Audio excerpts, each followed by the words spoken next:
Sejahtera bagi kita semua. Selamat datang di Kamis Commerce. Sebelumnya izinkan saya memperkenalkan diri saya sendiri. Nama saya Budi Ganda Subrata. Saya wakil kedua di bagian kebijakan publik untuk Indonesian E-Commerce Association atau IDEA. Kebetulan saya hari ini ditodong juga untuk jadi MC dan ditodong juga untuk jadi moderator hari ini. Jadi bakal sering lihat saya nanti on stage. Hari ini temanya adalah salah satu pilar e-commerce, yaitu logistik. Jadi kalau misalnya salah satu faktor pendukung e-commerce supaya berkembang itu ada banyak product and services, payments, infrastructure seperti internet, jalan dan lainnya. Tapi juga logistik memainkan peran yang penting untuk perkembangan e-commerce di Indonesia. Dan untuk yang sudah pernah dengar bahwa Indonesia juga terdiri dari 30 lebih provinsi, lebih dari 16.000 pulau. Jadi caranya gimana kita bisa memberikan akses bagi orang-orang di luar Pulau Jawa tentunya bukan hanya di Jakarta dan Pulau Jawa saja, agar barang yang dipesan online itu bisa sampai ke mereka. Sebelum saya mulai acara hari ini, saya ingin memberikan kesempatan kepada Bapak Agus Chandra selaku Wakil Ketua IDEA untuk memberikan sedikit kata sambutan. Untuk itu saya persilahkan kepada Pak Agus. Kalau mau tepuk tangan juga boleh kok. Thanks, Bud. Oke, terima kasih teman-teman sudah hadir di Kamis Commerce di sini. Saya mewakili IDEA, bukan idea ya. IDEA menyambut teman-teman di sini agar senantiasa datang. Di sini banyak sekali insight-insight dari teman-teman dan corporate yang akan informasi. Oke. Di sini saya ingin memberitahukan sukses daripada e-commerce itu ada 3 poin sebenarnya. Produk, ya itu penting sekali. Kedua, payment. Nah tadi Pak Budi itu dari payment nih. Dia sudah tahu nih, payment itu sangat penting sekali. Dan yang ketiga, sama pentingnya dari 3 itu adalah logistik. Ya, conversion daripada sebuah negara e-commerce yang maju, conversion daripada hasil daripada sales itu ditentukan logistik. Logistik yang jelek, yang kurang baik, itu akan menentukan conversion. So that's why hari ini kita membahas mengenai logistik. Logistik itu sangat penting. Di China, logistik itu one day service. Pernah dengar baru IPO JD.com, Jingtong. Mereka fix one day service di seluruh China. You can imagine. Even Amazon nomor 1, dia paling hebat di logistik. Di China dia terpental karena ada JD.com itu. Dia menguasai logistik. So that's why mulai hari ini mau ke logistik, bisnis logistik juga boleh. Oke, saya harap dari teman mewakili yang akan bicara tadi nanti Pak Andre ya. Pak Andre dari RPX, Pak tolong kasih insight yang bagus ya. Karena setelah bicara ini nanti semuanya beralih ke RPX. Gitu. Ya, saya harapan dari saya teman-teman yang hadir di sini dapat mendapatkan insight-insight mengenai logistik karena logistik itu penting sekali di sebuah e-commerce. Oke, thank you Pak Budi. Terima kasih Pak Agus. Mungkin tanpa menunda lagi, saya ingin mengundang Bapak Andri dari RPX dan Bapak Bayu Cahyono dari Elevenia untuk ke depan. Mereka berdua hari ini akan jadi pembicara. Hari ini kita akan bicara 2 sesi. Yang pertama kita akan bicara mengenai masalah e-commerce masalah logistik di Indonesia. Silakan Pak, duduk aja langsung. Hari ini kita akan berbicara sedikit mengenai masalah logistik di Indonesia. Sebelum dilanjutkan ke sesi kedua yaitu solusi dan kunci-kunci apa aja yang bisa membuat logistik itu maju dan tentu mendukung e-commerce supaya semakin baik di Indonesia ya. Tapi kalau misalnya kita bicara masalah pasti kita juga bicara solusi. Jadi kedua sesi ini akan overlap satu sama lain. Tapi saya akan coba fokus juga hari ini. Sebelum saya mulai, tadi yang seperti saya katakan bahwa di e-commerce itu ada beberapa pillars yang bakal mendukung kesuksesan sebuah industri e-commerce di suatu negara. Yang pertama itu adalah product and services. Saya rasa masalah ini udah nggak begitu besar karena banyak sekali orang-orang atau pengusaha di Indonesia yang bisa menaruhkan produk dan services yang bagus. Yang kedua adalah payments, karena of course kalau misal mau beli barang ya harus bisa bayar secara online. Tapi sekarang udah ada pemain seperti Veritrans, Doku, Media Indonesia, serta bank-bank dengan solusi-solusi pembayaran. Tadi ada dari tim Mandiri eCash, ada BCA, udah ada ClickPay. Jadi mau bayar online aja tuh sekarang udah gampang. Yang ketiga yang justru paling susah adalah bagaimana cara mengirimkan barang tersebut ke konsumennya. SLA-nya itu belum jelas kalau di Indonesia tuh berapa lama. Kadang-kadang kita pesan di Jakarta, barang bisa datang keesokan harinya, kadang-kadang bisa 3 hari, tergantung mau pilih kurirnya itu dari siapa. Kalau keluar Jawa bisa lebih lama lagi. Plus juga mungkin nggak cuma hanya waktu, tapi harganya juga beraneka ragam. So jadi kita di sini kita ingin tahu bagaimana sih kita bisa memecahkan masalah tersebut, terutama bahwa kita tahu bahwa Indonesia itu terdiri dari banyak sekali pulau-pulau, dan kuncinya e-commerce itu kan kita tidak ingin mengembangkan e-commerce hanya di Jakarta atau Pulau Jawa aja, tapi juga bisa meraih konsumen-konsumen yang ada di luar Pulau Jawa, tapi juga bisa dari produsen-produsen mereka supaya bisa barang-barangnya dijual dan di-delivery ke tempat-tempat seperti Jakarta ataupun kota-kota besar lainnya. So, saya akan duduk. Pertanyaan pertama mungkin hari ini lebih ke diskusi ya, jadi tidak akan ada presentasi, tapi saya akan lontarkan beberapa pertanyaan kepada panelis hari ini. Nanti setelah mungkin beberapa pertanyaan, nanti saya akan langsung lempar ke audiens kalau misalnya ada beberapa pertanyaan. Jadi saya mungkin pertama akan tanya ke Pak Bayu terlebih dahulu dari Elevenia. Udah pada tahu kan Elevenia itu siapa? Tahu? Yes, no. So Elevenia itu kan marketplace. Actually asal muasalnya itu Korea ya kalau nggak salah ya. Dan Elevenia itu kerjasama dengan Excel untuk establish marketplace di Indonesia. Tapi mungkin baru 7 bulan ini mungkin udah notice perbedaan antara iklim di Indonesia dengan Korea, dan kalau nggak salah satu market lagi yaitu di Turki kan. Jadi mungkin sebelum itu bisa tolong paparkan sedikit nggak bedanya iklim logistik di Indonesia dan di kedua negara ini apa, especially considering bahwa e-commerce di kedua negara ini tuh udah cukup mature. Nggak nyala ya? Ya, Assalamualaikum warahmatullahi wabarakatuh. Selamat sore Bapak Ibu. Sebelumnya terima kasih Mas Budi dan Bapak Andi di sini atas kesempatannya. So untuk basically kalau untuk compare dengan Elevenia yang ada di Indonesia dengan sedikit brief introduction sedikit. Elevenia sendiri joint venture adalah XL Axiata dengan SK Planet, yang mana SK Planet merupakan induk perusahaan dari 11 Street, salah satu e-commerce terbesar di Korea. Mereka kurang lebih 2 tahun yang lalu buka di Turki yang dikasih nama dengan N11. Jadi mereka memang masuk ke global. Dan kemudian pasar keduanya adalah di Indonesia dengan XL Axiata ini. Kita masih baru 8 bulan umurnya, masih kecil basically. Kalau dari sisi tantangan logistik kita sebagai marketplace bisa dibilang karena kita tidak memegang barang, kita tidak punya stok dari sini. Kita punya partner seller kita yang mana basically memanage pengiriman barang. Jadi dari seller itu sendiri mereka harus begitu menerima order, mereka harus pergi ke logistic agent untuk mengirimkan barangnya ke customer kita. Karena jadi akan ada sedikit banyak delay di situ. Biasanya dari sisi seller itu sendiri membutuhkan waktu 1-2 hari untuk proses pengiriman barang. Nanti ditambah 1-3 hari untuk yang di daerah kota-kota besar atau Jakarta. Jadi konsumer biasanya menerima barang itu mungkin 3-4 hari by average.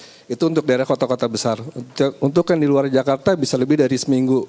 Itu menjadi kendala buat kita tentu aja dari sisi e-commerce-nya. Mungkin untuk perbedaan dengan yang di Korea, ya mereka karena mereka didukung dari sisi geografis ya. Mereka biasanya cuma satu pulau kan ya, pulau besar sama pulau kecil yang saya tahu cuma pulau Jeju aja ya. Nah itu mereka bisa mengirimkan barang paling lama 2 hari.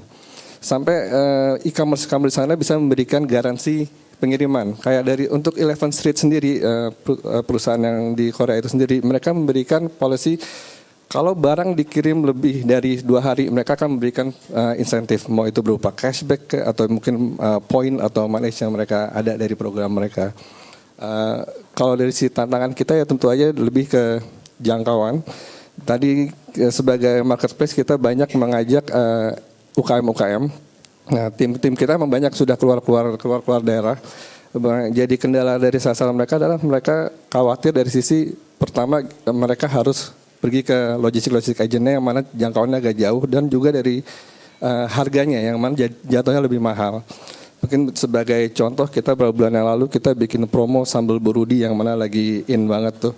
harganya kita bikin jauh lebih murah, tapi pengirimannya jadi lebih mahal daripada harga itu sendiri. Jadi banyak customer kita sebenarnya komplain karena pengirimannya jauh lebih mahal daripada harganya itu sendiri. Sekarang sih kendala di kita emang bisa dibilang dari call inquiry kita masuk bisa dibilang 30% isunya dari logistik. Karena bisa dibilang pertama yang mereka komplain adalah menanyakan barangnya dari sampai mana, sudah dikirim atau belum. Dan yang kedua ya disitulah dari seller kita, karena kita sebagai marketplace lagi kita membutuhkan kedisiplinan dari sisi seller untuk update status mereka. Ini salah satu dari kendala kita juga di Indonesia. Integrasi sistem kita dengan logistik masih belum bagus. Nah, saat ini seller begitu selesai pengiriman barang, mereka harus kembali ke desktop mereka, update status barang sudah dikirim dengan RW bill yang ada. Nah, sedangkan seller-seller kita banyak yang sudah jualan nggak hanya di Elevenia ya, jadi mereka banyak gitu ngerjainnya. Jadi mereka nggak punya waktu untuk masukin sistemnya kayak gitu. Berbeda dengan yang di Korea yang mana mereka basically ada 10 logistik player terbesar di sana, jadi persaingannya juga lebih sehat, jadi mereka bisa bersaing juga dari quality of service, dan sistem integrasinya sudah langsung otomatis, begitu seller kirim barang ke agennya, mereka bisa langsung update di sistem platformnya, gitu Mas. Oke, makasih Pak Bayu. Actually mungkin saya tambahin sedikit karena saya juga dari bidang payment. Kalau misalnya kendala di industri e-commerce di Indonesia adalah kendala pada saat udah bayar. Terus gitu tadi kan dibilang mengenai update status, jadi biar order itu bisa langsung diproses kan ya. So jadi yang biasanya terjadi saat ini adalah ketika suatu pembayaran udah sukses dilakukan, habis itu dari sisi payment providernya memberikan notifikasi sukses kepada merchant atau penjual. Dari situ mereka harus langsung react untuk proses order tersebut dan agar barangnya dikirim. Unfortunately karena prosesnya kebanyakan masih manual, jadi biasanya delay ini lama. Dan itu saya udah bicara mengenai pembayaran dengan kartu kredit di mana semuanya itu otomatis ya. Sedangkan kalau misalnya bagi rekan-rekan sekalian bahwa metode pembayaran di Indonesia yang paling populer itu kan bank transfer. Actually beda industri, kadang-kadang bank transfer bisa consist of 70%, kadang-kadang 60%, kadang-kadang ada yang 80% dari semua pembayaran mereka itu dilakukan dengan bank transfer. Bisa bayangin kalau misalnya satu hari ada 100 order, terus begitu dari admin mereka harus ngecek satu-satu pembayaran ini udah dilakukan atau belum. Begitu mereka udah cek, mereka bisa update status secara manual, habis itu langsung kasih tahu agar ordernya diproses dan kemudian barangnya dikirim. Pada saat itu terjadi, lead time-nya tuh udah mundur gitu, yang harusnya bisa instant langsung diproses, kadang-kadang bisa 1 atau 2 hari. Dan ini saya baru bicara mengenai merchant yang proses mungkin sekitar 100 order. Kalau misalnya merchant yang besar kayak Elevenia satu hari proses berapa banyak ya? Kita mungkin udah ada 5.000-an. 5.000 order. Terus yang proses bayar manual 70%, so jadi berarti sekitar berapa tuh? 3.500 ya. 3.500 order itu actually bayarnya bank transfer, meaning harus dicek satu-satu, berarti delivery-nya juga akan delay. So, masalahnya bukan jadi dari segi geografis aja, karena itu salah satu faktor, tapi juga ada faktor-faktor bahwa semuanya belum terintegrasi dengan baik. Makasih atas insight-nya, nanti akan saya tanya-tanya lagi. Mungkin dari Pak Andri, selaku pemain di bidang logistik dari RPX, mungkin sebelum kita ngomong mengenai solusi gimana kita bisa memperbaiki masalah tersebut, kan RPX ini udah lama nih, udah bertahun-tahun. Apa sih bedanya iklim e-commerce yang sekarang yang udah dijalankan mungkin dari 3 tahun terakhir dengan traditional market yang mungkin 10 tahun sebelumnya itu, dari sisi logistik tuh bedanya apa? Apakah customer expectation itu tiba-tiba meningkat? Sekarang kalau misalnya udah pesan pengennya barang nyampe 2 jam lagi atau misalnya besok, kerasa nggak bedanya seperti apa kalau misalnya dari sisi RPX sebagai pemain di bidang logistik? Selamat sore rekan-rekan semua. Sebelumnya sedikit mengenai RPX ya. Kalau mungkin orang dengar RPX mungkin agak kurang familiar ya. Tapi sebenarnya kita tuh adalah partnernya FedEx di Indonesia. Jadi kalau Bapak Ibu lihat kurir FedEx atau mobil FedEx berkeliaran di jalan itu sebenarnya RPX. Jadi sebenarnya kita udah ada di Indonesia sejak tahun 85. Jadi udah 30 tahun kita serve logistik di Indonesia. Nah, cuma memang boleh dibilang 25 tahun pertama itu kita fokusnya B2B. Karena waktu itu pasar C itu belum berkembang seperti sekarang ini. Ya, karena jadi kita fokusnya B2B. Nah, ketika pasar C berkembang atau retail berkembang, kita baru 3 tahun terakhir kita mulai melirik pasar itu. Makanya sekarang yang tercipta adalah kalau orang ngirim ya biasanya kan kebanyakan drop off. Jadi bawa barangnya antar ke ke outlet pengiriman, kan biasanya begitu. Mereka nggak biasa mengenal layanan pick up. Padahal sebenarnya kalau di B2B kita pick up barangnya ke tempat Anda. Ya, jadi itu habit dari situ udah kelihatan bedanya. Kalau untuk yang C dia biasanya taruh barang di outlet, tapi kalau B2B kita pick up. Nah, perkembangannya seperti ini. Kalau bicara RPX sebenarnya layanannya dari yang ekonomi, terus kita juga ada next day, jadi besok sampai. Ada juga midday, artinya besok sampai sebelum jam 12 siang. Kalau nggak lewat dari jam 12 siang, kita money back guarantee. Kita balikin ongkos kirimnya. Ya, bahkan kita ada yang namanya same day. Tapi ya karena geografi Indonesia luas, nggak mungkin mencapai seluruh Indonesia ya. Same day hanya bisa di 20 kota, next day hanya bisa di 27 kota. Tapi itu juga udah kota-kota besar, ya ibu kota provinsi. Nah, tren e-commerce adalah sekarang ini memang orang masih cari yang paling murah. Pokoknya yang penting 2-3 hari nyampe fine nggak masalah, tapi yang penting paling murah. Jadi makanya kalau tadi Bapak mengalami kendala, ya kalau di luar Jawa udah mulai nggak menentu tuh ya, 3-4 hari atau lebih bahkan seminggu gitu ya. Ya karena memang yang dipilih layanan yang paling murah. Sebenarnya kalau bicara di dunia logistik, ada yang lebih pasti ada, cuma ya memang harganya nggak mungkin semurah sekarang. Nah jadi kalau kesininya saya yakin makin banyak pemain e-commerce bersaing bukan hanya dalam hal barangnya ya, tapi juga servisnya kan. Saya yakin makin kesini banyak online customer itu nanti yang akan melihat seberapa cepat saya terima barang, bukan lagi harganya berapa gitu. Gitu Pak kira-kira. Oke, makasih Pak Andri. Kalau misalnya balik lagi ke Elevennya ya, saat ini kan sebagai marketplace B2C dan nggak megang stok kan, jadi biasanya stoknya itu langsung ngambil dari sub-merchantnya, kemudian langsung di-ship ke end customer-nya. Itu saat ini prosesnya itu seperti apa? Apakah nanti sub-merchant setiap kali dia menerima order dia harus nganterin ke drop off point? Apakah nanti dari Elevennya jemput atau misalnya partner Elevennya jemput? Terus biasanya prosesnya itu berapa lama misalnya dari proses internal dulu sampai barang actually benar-benar di-ship? Kalau dari kita sih basically sekarang karena kita emang tidak memegang stok sama sekali. Basically kita amat sangat tergantungan dengan sisi dari sellernya sendiri. Kita emang memberikan policy seller harus memproses barang dalam waktu 1-3 hari. Itu dari sisi kita. Jadi sistem kita akan otomatis meng-cancel biasanya order-order yang sama sekali tidak diproses sama sekali. Jadi masih yang tadi kendala kita kenapa seller kadang-kadang suka tidak mengupdate status. Dari sisi konsumer akan menyangka loh barang saya kok di-cancel ya. Padahal sebenarnya barang sudah dikirim. Ini yang jadi kendala di kita sebenarnya. Untuk kedepannya sih kita memang tetap masih sekarang kita mencoba kerjasama dengan beberapa logistik partner kita untuk lebih bagaimana mereka bisa pick up ke seller kita. Cuman kendalanya di situ, seller kita ada banyak nih. Mereka agak ada kesulitan untuk pick up seller kita. Untuk sisi pick up point kita memang masih dibicarakan sih untuk kedepannya, tapi kita masih discuss lagi itu. Pak Andri, kalau misalnya di RPX sendiri, apakah itu apakah sistemnya itu integrated dengan si penjual untuk kayak logistik? Atau saat ini seperti yang tadi bilang kendala apakah harus dapat manual status update habis itu supaya barang bisa langsung dikirim atau gimana? Dan mungkin pertanyaan kedua dari saya, general practice-nya itu seperti apa kalau misalnya bekerja dengan penjual-penjual e-commerce? Apakah si penjual misalnya harus drop off point atau misalnya dijemput? Value added service apa yang misalnya bisa ditawarkan oleh perusahaan-perusahaan logistik seperti RPX atau perusahaan lainnya agar bisa mereduce lead time delivery barang ke end customer? Oke, jadi memang trennya adalah orang masih bank transfer ya, itu yang menghambat update status. Oleh karena itu sebenarnya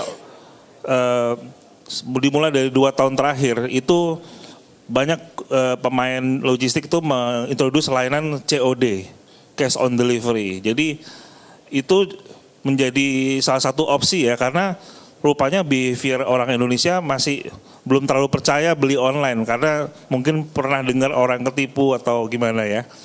Nah sehingga COD ini menjadi satu solusi di mana orang bisa order online tapi dia baru bayar setelah lihat barangnya. Ya kan itu kan jadi fair enough buat mereka ya. Nah akibatnya memang terus terang ini terakhir pengembangan e-commerce yang booming terakhir ini juga banyak ditolong oleh cara payment yang COD tadi Pak. Gitu. Jadi dengan COD update statusnya jadinya mungkin nggak harus nunggu-nunggu gitu. Iya. Jadi itu. Tapi COD sendiri menimbulkan permasalahan lain. Ya. Jadi artinya tentunya ada risiko di jalan dan segala macamnya. Nah, nanti mungkin di sesi kedua saya akan share bagaimana RPX mencoba memberikan solusi lain yang mungkin lebih win-win buat kita semua gitu nanti. Ya. Makasih Pak Andri. Mungkin sebelum saya lempar ke audiens untuk memberikan pertanyaan, saya rangkum sedikit tadi ya. So jadi mungkin kalau misal permasalahan di Indonesia itu untuk logistik lebih ke banyak, mungkin tidak seperti ke negara kayak Korea atau misalnya China. Nanti ada teman-teman dari Alibaba Group akan share success story mereka di sana.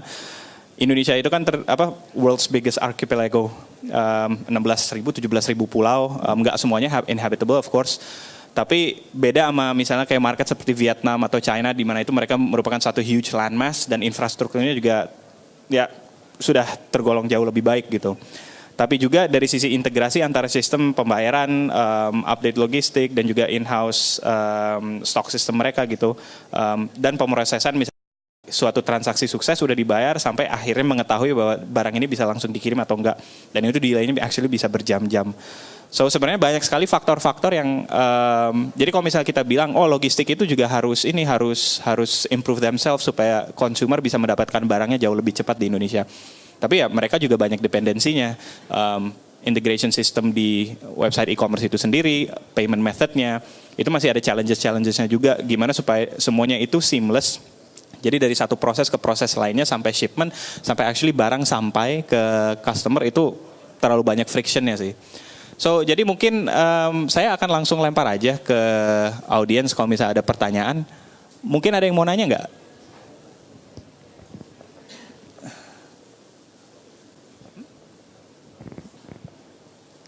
Pak Agus mau nanya nggak?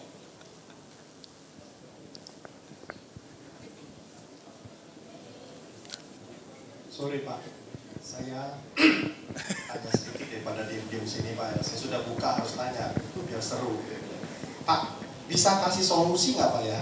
Kira-kira tahun 2015 target dari RPX ya Pak ya, speed daripada pengiriman itu nanti bisa sampai pada level apa Pak? Service levelnya Pak. Itu yang pertama Pak ya. Supaya siapa tahu ini ada senjata dari RPX sehingga sini optimis semua nih Pak. Nah, ini yang pertama dari saya Pak ya. Yang kedua, apakah ada kemungkinan Pak ya, karena saya dengar di China itu bukan hanya cepat Pak, murah banget harganya, one price Pak.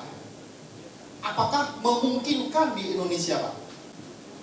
One price. Kenapa? Karena dengan adanya one price di RPX Pak ya, saya pikir DHL kalau mau masuk sini juga mikir-mikir Pak. Nah gitu Pak ya. Itu dua itu Pak. Tolong bantu saya jawab Pak. Terima kasih. So satu tadi mengenai pricing, terus satu lagi mengenai apa tadi? Sorry. Apakah mungkin Jangka. one price yang kedua? Yang kedua itu service level tahun 2015 itu levelnya sampai di mana nanti untuk logistik kita? Karena tahun ini sampai tahun ini saya mendengarkan, bahkan saya sering mendapatkan news Pak ya, logistik itu banyak komplainnya Pak. Nah itu gimana di 2015 Pak? Thank you Pak. Ya, jadi 2015 kan juga itu ya ASEAN Free Trade Zone itu ya. Jadi memang kita harus bersiap-siap untuk itu semua. Nah, selain kita belum bicara kecepatan, karena kalau bicara kecepatan pengiriman, sekarang pun kita same day service ada. Meskipun tidak semua kota, tadi seperti saya bilang ya. Nah, cuma memang yang tadi ditanyakan juga sama Pak Budi dari Veritrust adalah gimana kalau sistem integrasi. Nah, RPX tuh menyediakan API, jadi kita bisa link API dengan server para online, sehingga kalau customer tracking barangnya itu nggak perlu lagi keluar dari website si online tersebut. Dan dari API itu kita bisa tukaran data. Datanya bukan hanya data pengiriman ya, tapi juga bisa data seperti COD-nya ya, sehingga ketika Anda pengen tahu hari ini berapa sih yang sudah deliver, sudah berapa uang masuk, sudah berapa uang yang terkirim balik ke para online, itu bisa kelihatan via web. Everyday kita bisa cek. Nah, bicara kecepatan, memang itu akan menjadi tantangan kita tersendiri dengan geografi kita di Indonesia seperti ini. Cuma RPX itu juga ada kerjasama dengan Indomaret. Kalau Anda pernah dengar ya, jadi baru bulan lalu sih, baru Agustus kita mulai kerjasama. Jadi kalau di Indomaret Anda bisa kirim apa?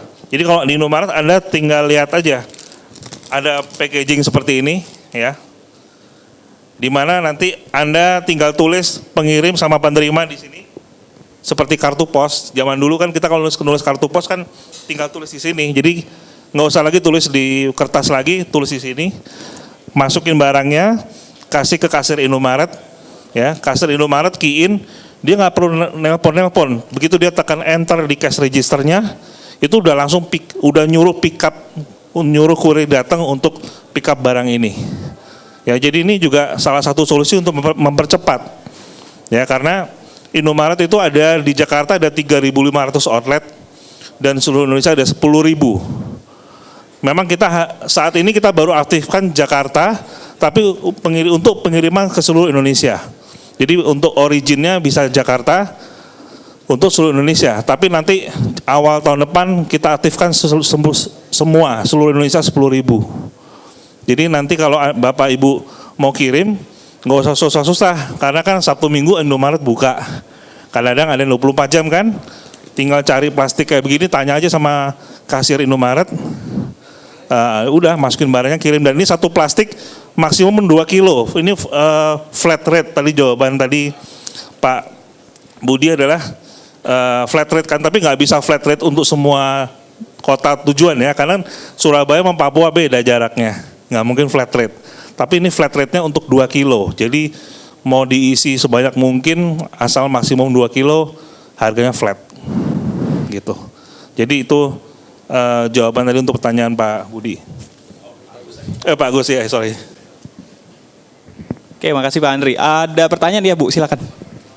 Mikrofonnya di. Selamat sore Pak Andri dan Pak Agus. Saya mau tanya, nama saya Esti. Boleh share sedikit dari sisi fraud dan resiko yang ditanggung? Karena kadang-kadang orang kan mengirim barang itu sudah dalam bentuk terpaket ya Pak, kita nggak tahu apa ada di dalamnya. Boleh share sedikit bagaimana antisipasinya di Elevania maupun di RPX? Kalau dari Elevania sendiri kita memang ada yang dibilang risk management kita. Biasanya kalau ada fraud atau ada komplain, mereka bisa menghubungi dari tim CS kita yang mana akan langsung investigasi langsung prosesnya. Dari investigasi itu kita juga akan koordinasi dengan ini, apakah ini kesalahannya dari sisi seller, apakah ini dari sisi pengiriman barang. Kalau ini dari pengiriman barang, tentunya kita akan follow up ke tim logistik dari partner logistik kita. Jadi dari situ biasanya butuh waktu sampai paling lama seminggu biasanya kita Bu untuk proses dari kalau ada klaim itu fraud atau just regular complaint barangnya rusak atau seperti itu Bu. Tapi dari sisi kita emang ada dari situnya. Oke, ini dimasukkan fraudnya adalah seperti apa? Oh.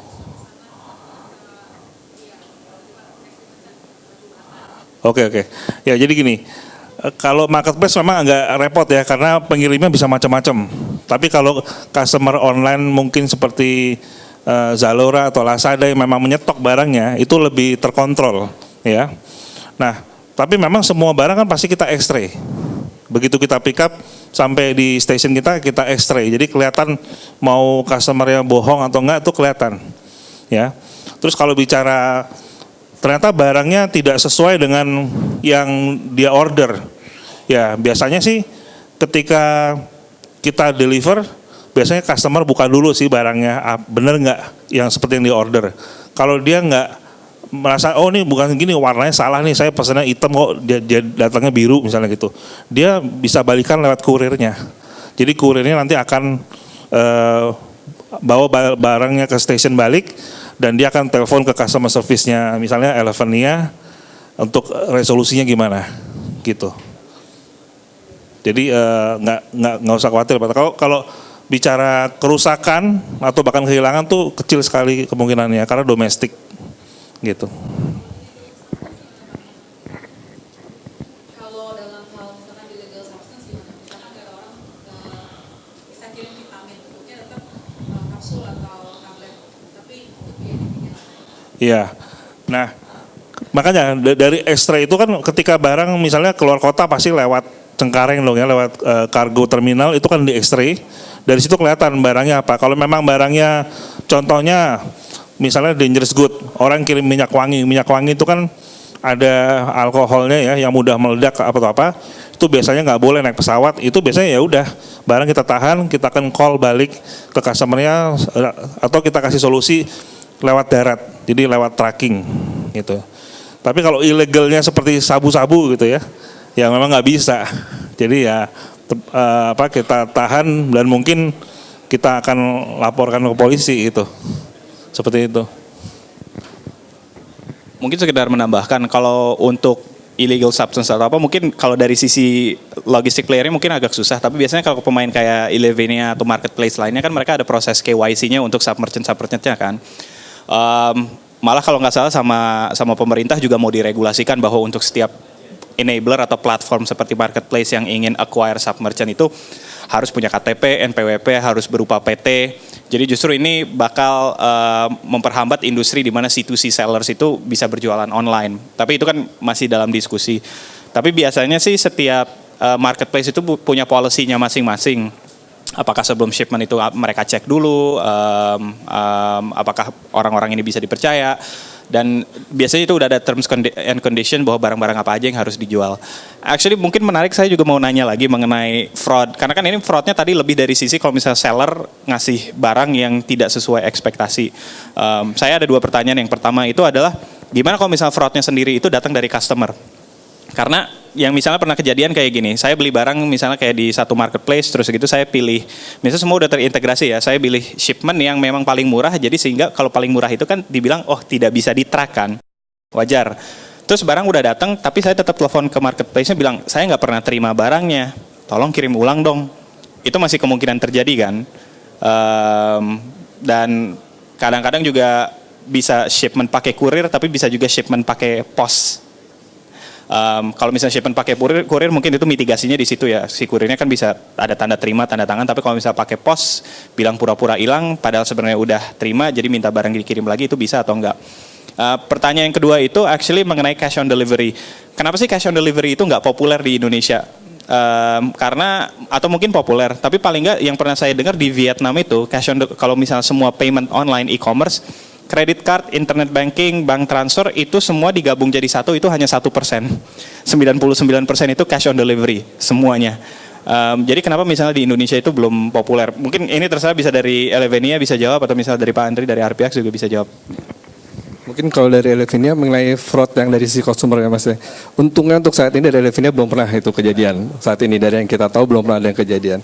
Kalau untuk PL COD sendiri, Elevenia sendiri saat ini kita memang tidak mengimplementasikan SIM COD karena dari pengalaman tim-tim yang sebelumnya, dari COD itu sendiri lebih banyak jadi banyak ke fraud.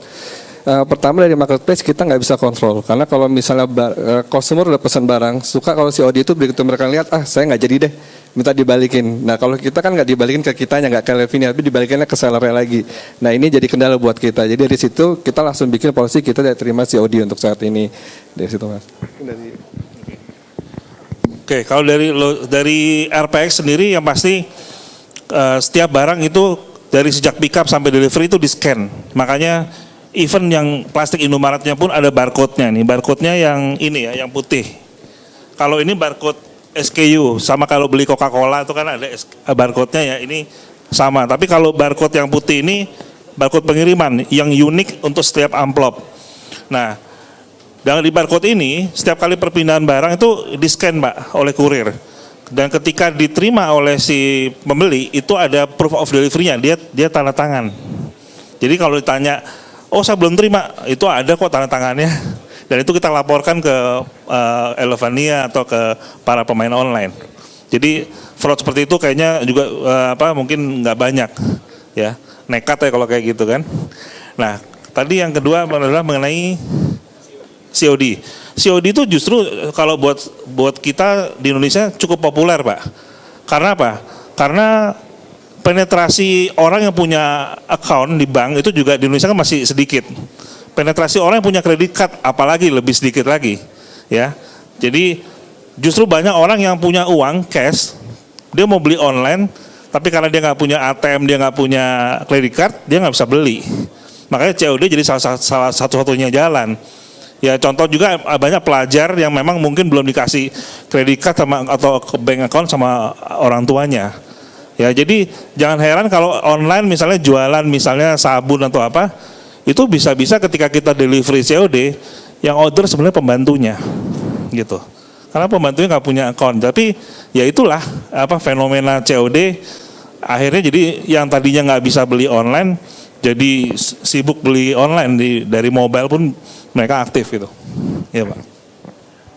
Jadi mungkin sebenarnya kesimpulannya kalau misalnya dari consumer sendiri mau ya kalau misalnya ada pilihan COD. Cuma kalau balik ke statement dari Pak Bayu, justru dari penjualnya yang mungkin agak reluctant untuk memberikan penawaran COD karena memang pada saat barang dikirim dilihat terus ternyata nggak suka terus tiba-tiba nggak jadi. Ada pertanyaan lagi mungkin dari rekan-rekan sekalian? Yes, ada 2. Mungkin yang di depan dulu. Halo Pak, saya Fabian.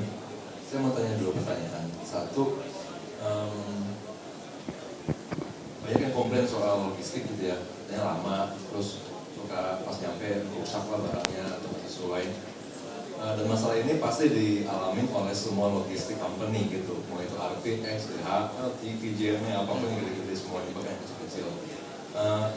Karena semua mengalami masalah yang sama, saya mau tanya itu masalah apa beda-beda, maksudnya kalau RPX lebih cepat karena nggak terkendala soal pengiriman, atau semuanya sebenarnya masalahnya sama, jadi belum ada solusinya sampai sekarang. Misalnya karena jalanan macet atau karena jalannya rusak gitu, itu kan satu solusi yang mungkin belum bisa dipecahkan. Satu itu pertanyaan saya, apa kemudian itu berbeda-beda tiap company, misalnya RPX bisa memulihkan yang lebih cepat karena punya strategi sendiri misalnya. Yang kedua, kalau saya belum pernah pakai RPX ya, tapi kalau di kurir lain seringkali gini Pak, ketika barang itu sampai gitu ya, tanda tangan aja, tapi sama kurirnya, bukan sama penerimanya, karena yang terima rumahnya kosong, jadi barangnya dilempar aja gitu. Kalau RPX apa bisa diyakinkan bahwa yang terima benar orangnya gitu, bukan karena itu dilempar dan tanda tangan sendiri sama kurirnya. Itu Pak, makasih. Oke, jadi RPX kan jasa kurir, namanya perusahaan jasa, itu nggak ada yang perfect. Kalau ada yang bilang saya 100% nggak pernah fail, itu pasti bohong. Ya namanya jasa kan pasti ada failnya. Cuma failure rate-nya berapa persen, kan itu kan biasanya itu. Nah, kalau Anda tanya seperti itu, yes, setiap company pasti punya strategi masing-masing. Kalau RPX, memang kalau ditanya kita bukan yang paling murah. Tapi kalau kita bicara teknologi, investasi dari sisi IT-nya dan juga kesiapan kurir dengan scanner-scannernya itu boleh bilang kita yang paling duluan, kita paling terdepan di situ. Sehingga kalau bicara reliabilitas, karena semua teknologi itu nggak ada artinya kalau tidak memberikan manfaat buat customer kan. Manfaatnya adalah dalam bentuk reliabilitas tadi. Dengan adanya scanner misalnya dari Jakarta sampai Surabaya, itu rata-rata kita 9 kali scan. Ya, jadi mungkin semua kurir kalau di website bisa bilang, iya saya ada tracking. Tapi yang Anda perlu tanya lebih detail lagi adalah trackingnya seberapa real time dan seberapa detail. Kalau cuma sekedar, barang di pick up, barang lagi terbang. Terus habis itu berikutnya barang diterima, cuma gitu doang. Nanti udah 2-3 hari nggak nyampe-nyampe, masih on progress terus statusnya.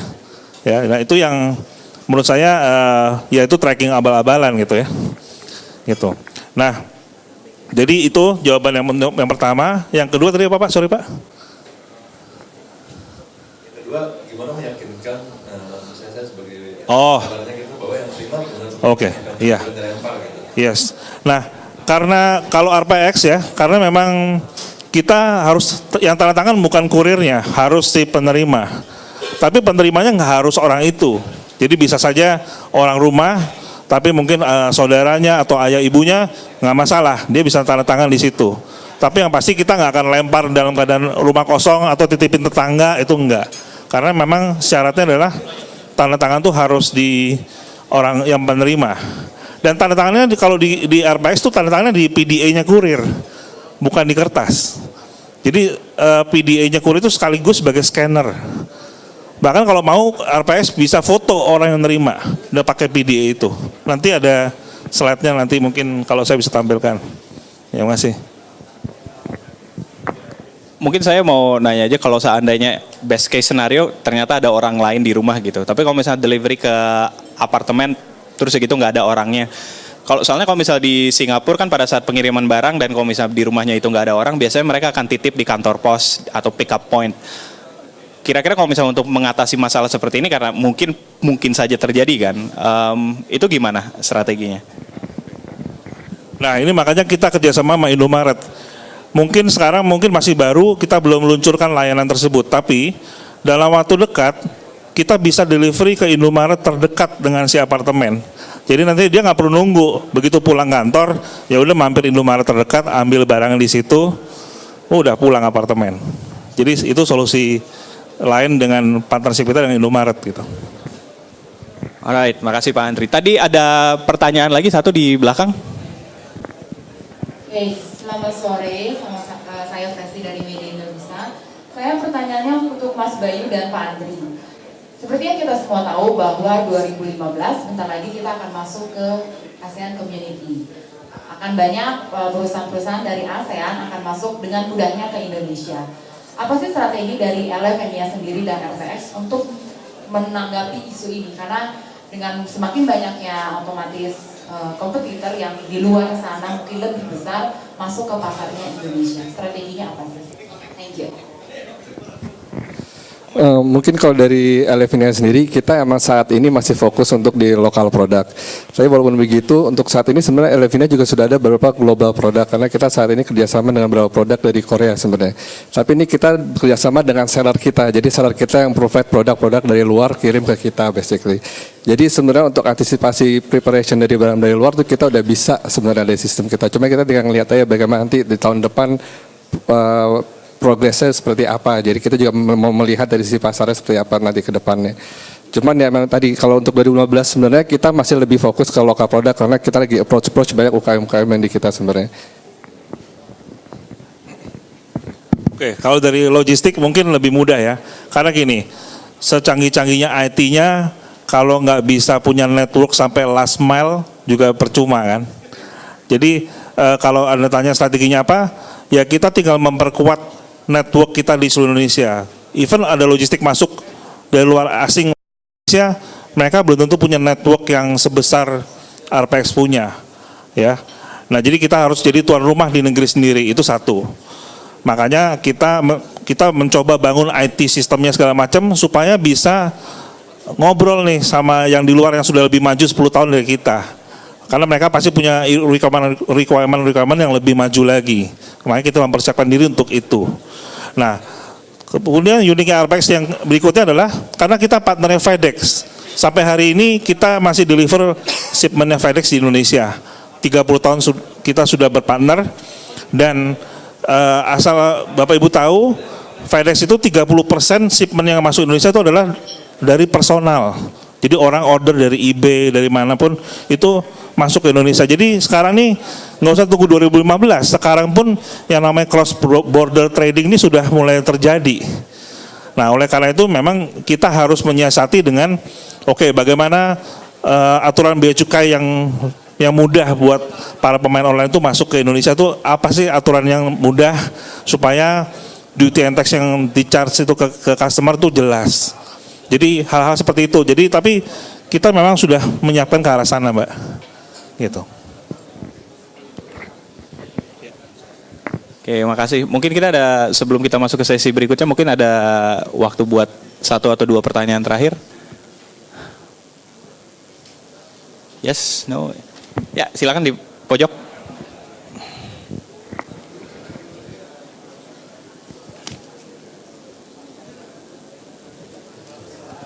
Selamat sore, nama saya Ades dari Nurbaya Inisiatif. Mau say hi sama Pak Andri, teman lama. Kita dari Nurbaya Inisiatif kan banyak berurusan dengan UKM dan banyak juga partnership dengan berbagai logistik ya. Salah satu masalah yang paling umum ini salah satunya adalah packaging. Karena terutama UKM ini nggak care ya.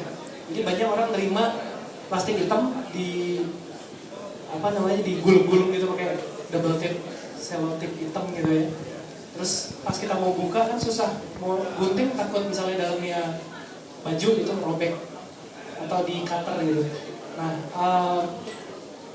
gimana ya kalau misalnya mungkin dari RPX sama teman-teman logistik yang lain gitu, karena kan packaging itu kalau misalnya kita melihat di Apple punya produk ya, mereka bahkan sampai ada prosesi gitu ya, unboxing sampai di videoin karena keren banget gitu untuk ngebuka ya. Sementara yang sekarang ini kan banyak yang plastik diumplok-umplok dimasukin gitu, dan UKM itu banyak kan kayak gitu, masih nggak peduli. Mungkin ada ide lain yang bisa di-share sama teman-teman gitu berkaitan dengan packaging. Thank you. Andri gimana? Oke, mengenai packaging ya, memang susah-susah gampang Pak. Memang kalau packaging itu, kalau bicara aturan mainnya, itu tanggung jawab pengirim. Ya, kita hanya bisa advice, oh ini packagingnya sudah cukup, oh ini belum cukup gitu ya. Paling bisa seperti itu. Tapi ya tentunya kita harus memberikan sesuatu yang lebih.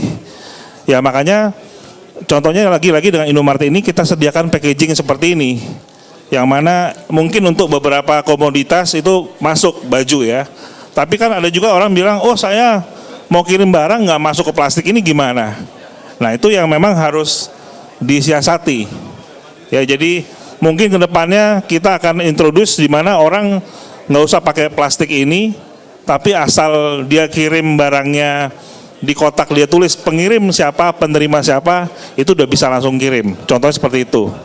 Atau contoh lain ya tentunya kita siapkan packaging standar khusus. Contohnya untuk gadget, kita kan udah tahu ukurannya, oh satu kotak ini bisa untuk 2 atau 3 BlackBerry, package boxnya seperti itu misalnya. Jadi kita bisa siapkan packaging yang seperti itu Pak. Itu yang biasanya kita lakukan dari logistik company, gitu Pak. Mungkin sedikit tambahan sedikit, kalau dari Elvinia sendiri kita sebenarnya mendukung seller-seller kita nge-provide packaging even dari boxnya sendiri sampai ke tape-nya sebenarnya kita provide. Beberapa emang saat ini masih kita provide dari daerah kota besar kayak Jakarta, Jogja, masih seperti itu. Basically beberapa seller kita sudah mulai mengutilize packaging dari kita. Cuma emang tentunya kita bikin lebih bisa approach ke seller-seller yang lainnya lagi. Nanti ke depannya akan kita provide langsung by online, yang mana mereka basically bisa langsung order sebenarnya ke kita untuk membantu mereka dari sisi packaging ya. Biasanya ada kayak bentuk edukasi gitu nggak ke seller-sellernya? Kalau dari Elvinia kita sendiri menyediakan paling tidak sebulan tuh 2 kali ada training edukasi, itu buat ke seller mayoritas, dari cara jualan online, cara upload foto terbaik, cara bikin foto untuk dipasang online seperti apa, itu kita 2 bulan sekali minimal kita ngadain training. Tapi untuk saat ini memang masih di Jakarta area itu saat ini Mas. Ya itu kalau dari Elvinia dia adain training ya untuk para seller. Dari sisi kurir kita juga kita men-training kurir kita. Jadi kurir kita juga bisa lihat mana yang benar, mana yang tidak, tuh dia menjadi first check point gitu. Ya Pak. Oke, masih ada waktu untuk satu pertanyaan terakhir. Ya, silakan Pak. Nama saya Didi Pak. Saya mau tanya ke RPX Pak. Tadi Bapak ada menyinggung sedikit mengenai tren cross border trading ya Pak ya. Sebenarnya realistisnya seberapa siap sih Pak kalau misalnya kita ingin ada delivery, same day delivery, tapi cross border trading gitu ya Pak ya, dengan infrastruktur salah satunya itu pasti nanti ada cek bea cukai. Sebenarnya realistis ini apakah kita benar-benar siap atau masih butuh waktu beberapa lama lagi Pak? Oke Pak, terima kasih pertanyaannya Pak. Jadi gini, kalau Anda bilang siap, sebenarnya bisa aja kita siapkan, asal komoditasnya nggak beragam. Ini saya kasih contoh real ya. Apple itu dulu berapa bulan terakhir ini sudah mulai berpikir bagaimana caranya melaunching online di Indonesia. Jadi sekarang kalau kita beli Apple kan nggak bisa lewat online ya. Kita bisanya ke reseller aja. Tapi dia sudah memikirkan bagaimana untuk bisa jualan online di Indonesia. Kedua, Xiaomi pernah tahu kan ya, itu kan di Cina sukses sekali. Dimanapun dia launching itu booming, di Singapura, di Malaysia. Di Indonesia, dan itu waktu booming itu dia jualannya nggak lewat reseller loh, dia online jualannya. Di Singapura, di Malaysia, di Cina tuh jualannya online. Nah di Indonesia sebenarnya mereka sudah tanya ke kita, kalau misalnya HS code-nya sudah ditentukan oleh bea cukai sekian, duty and tax-nya bisa dipatok nggak? Bisa. Dan harga duty and tax itu dimasukkan dalam harga barang. Ketika orang beli itu berarti udah include barangnya sama bahkan duty and tax-nya. Jadi sebenarnya waktu itu kita udah siapkan Xiaomi untuk online masuk ke Indonesia. Cuma saya nggak tahu apa pertimbangannya akhirnya masuk ke Indonesia juga lewat reseller kan sekarang. Gitu. Jadi tapi kalau Anda tanya siap, sebenarnya kita sudah siapkan. Asal kalau komoditasnya nggak beragam, kalau marketplace kan pasti beragam ya. Kalau kita order dari barang dari eBay kan barangnya bisa macam-macam. Nah itu agak repot. Tapi kalau barangnya cuma 1-2, HS code sudah bisa ditentukan berapa, itu bisa. Gitu Pak.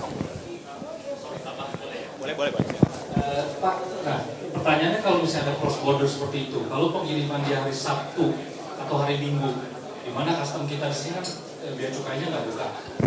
Nah itu gimana itu Pak menghadapi kalau memang benar-benar ingin same day delivery gitu? Oh ya Pak, jadi tadi saya lupa menjawab pertanyaan Bapak yang masalah same day. Kalau same day delivery internasional belum bisa Pak. Yang ada paling cepat tuh next day delivery. Kalau same day Bapak harus hand carry kali baru same day. Ya. Nah, kalau Anda tanya Sabtu bea cukai di kantor RPX FedEx ada. Jadi Sabtu buka, Minggu memang enggak. Jadi ya tentunya transit time-nya mengikuti hari kerja. Jadi kalau Anda kirim Sabtu, nyampenya Senin. Itu Anda kirim Jumat, masih bisa delivery Sabtu. Gitu. Ya, terima kasih. Oke, terima kasih banyak untuk Pak Andri dan Pak Bayu atas insight-nya hari ini. Untuk sesi pertama akan saya tutup, tapi jangan kemana-mana karena sesi kedua kita tadi kan bicara mungkin lebih ke masalah logistik di Indonesia. Tadi kita juga udah ngomong beberapa solusi-solusi juga. Tapi sesi berikutnya kita akan berbicara mengenai solusi dan strategi gimana untuk mengembangkan logistik khususnya untuk mendukung industri e-commerce di Indonesia. Tapi sebelumnya tepuk tangan untuk Bapak Andri dan Pak Bayu atas insight-nya hari ini. Terima kasih. Thank you.